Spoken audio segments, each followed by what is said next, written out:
I'm so tired of the same old lines we rehearse and rhyme but don't believe. Ain't it time that we speak our minds and just realize we're meant to be? Say you want to and we'll leave tonight. Say the word, it's up to you. But I think we both know how these things go. Just say you want to.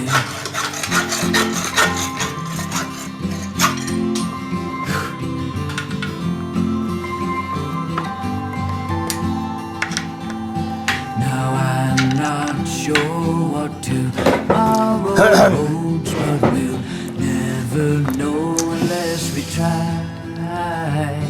So take my... That is correct. I'm unemployed now. Well, actually self-employed. And there will be a couple of months before I can leave. There's this 3-month notice thing. Hoping I can leave earlier. The dyno is ready, now with more reduction after the clutch. I'll quickly check the ring gap and install the piston, install the cylinder. We're ready for testing. Crossing fingers this time. I really would recommend checking the ring gap above the exhaust port from the other side, but the head is installed and I can't be bothered taking it off. And this cylinder has almost no runtime on it, so there shouldn't be any taper or anything weird in the bore.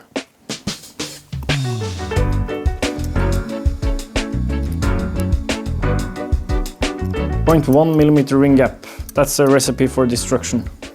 Let's file it down some.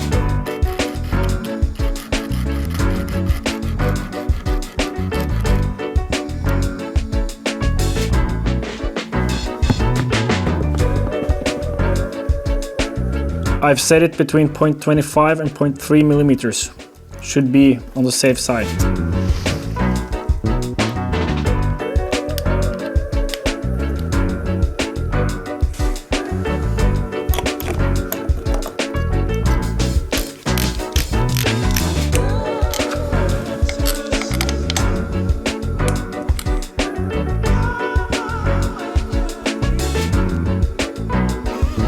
About 0.5 millimeter squish, that's good.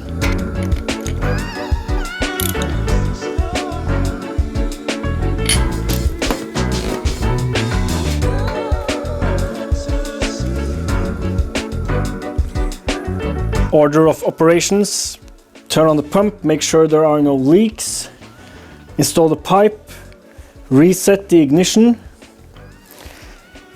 test it.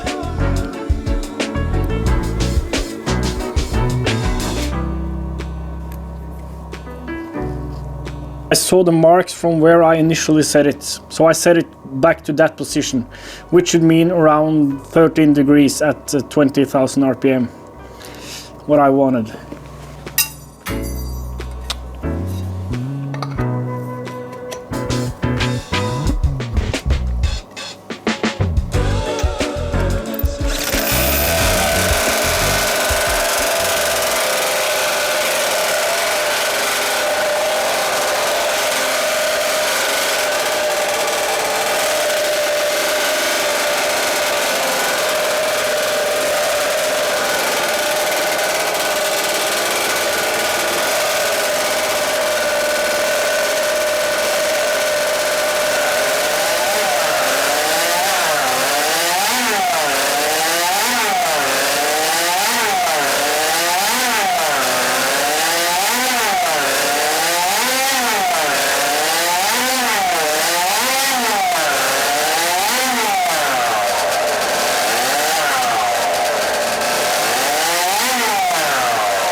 No catastrophic failure yet. I was wondering where this came from, and I noticed the engine can move much more than it was supposed to. It's the pinhole in the whole engine on one side. I thought this was pressed in pretty hard, but obviously not. I'll have to center punch it a bunch of times and reinstall and hope it stays there. I've changed my mind. I don't think the center punching will be enough. There's so much vibration here.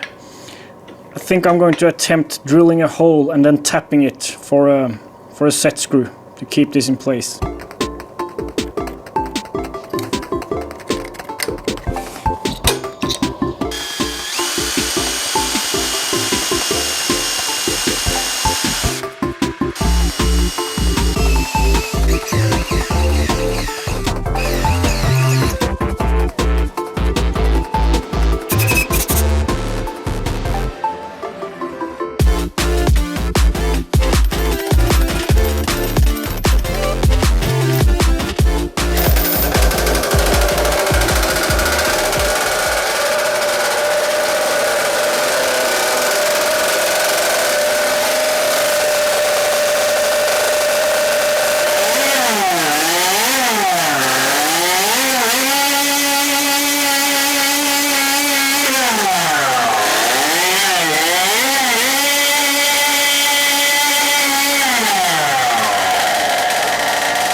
So far so good. Looks like the clutch bell is getting up to the same speed as the sprocket, meaning it locks up. Did act a bit lean wide open though. I'll up the main jet and we'll give it another spin.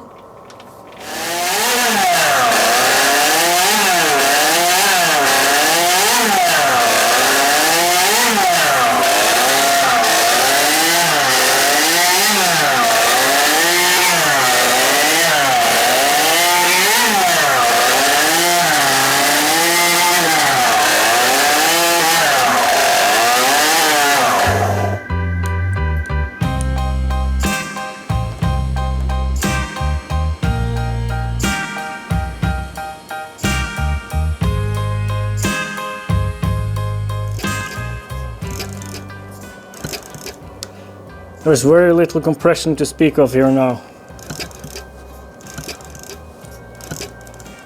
I think I know what that means.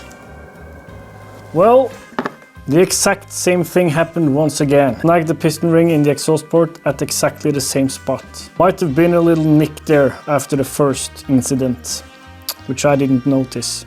Unfortunately, this time the plating is not okay. It's starting to peel at this spot.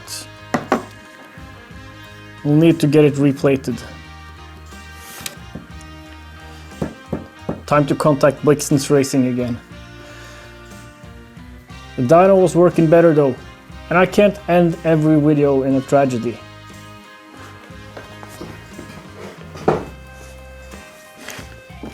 Let's see this as an opportunity to start playing with the brute force concept engine again.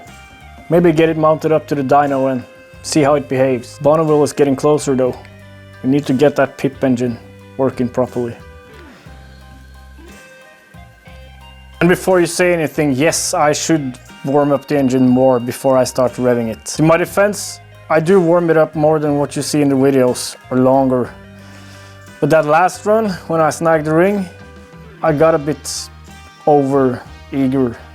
This was probably more human error than defects in the bore. Let's hold on until next episode though. In this one, you can learn from my mistakes, even though I seem unable to. So, things you must not do if you want to keep your two-stroke alive. Too small of a ring gap. Ring gap is the gap between the two ring ends. When this ring is sitting in the bore, there should be a tiny gap here. I've had good luck with 0.5% of the bore. 40mm bore, 0.2mm ring gap. Did not go so well this time though, even though I ran a 0.3mm ring gap. I'm pretty sure it wasn't the ring gap's fault, but maybe. The reason for this gap is that with heat the ring will expand, so will the bore, but the bore will probably expand less than this ring. The ring will run hotter, depending on how hot you run your cylinder. In my case, I run my cylinder super cold. This time, probably too cold. I don't think my coolant ever got above 15 degrees Celsius. I usually run my engines between 20 and like 40, 50 degrees Celsius. Chamfering port edges.